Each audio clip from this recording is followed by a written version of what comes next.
ಸಾಯಿರಾಮ್. ಶುಭೋದಯ ನನ್ನ ಮಗುವೆ. ನಿನ್ನ ಇಂದಿನ ಕಾರ್ಯದಲ್ಲಿ ನಿನಗೆ ಯಶಸ್ಸಿರಲಿ. ನಿನ್ನ ಮನಸ್ಸಿನಲ್ಲಿ ಶಾಂತಿ ಇರಲಿ. ಒಬ್ಬ ವ್ಯಕ್ತಿಯ ಗುಣಗಳಿಗೆ ನೀನು ಗೌರವವನ್ನು ನೀಡಿದಾಗ ನೀನು ಅವರಿಗೆ ನೀಡುವ ನಿಜವಾದ ಗೌರವವಾಗುತ್ತದೆ. ತಾಯಿಯ ಪ್ರಾರ್ಥನೆ ಎಲ್ಲ ದೇವರು ದೇವತೆಗಳನ್ನು ತಲುಪಿದೆ. ನಿನಗೆ ಅವರ ಆಶೀರ್ವಾದವಿರುತ್ತದೆ, ಸದಾ ಇರುತ್ತದೆ.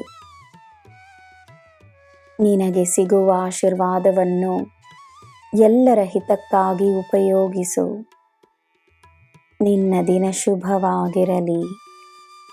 ಸರ್ವಂ ಸಾಯಿಮಯಂ. ಜೈ ಸಾಯಿರಾಮ್.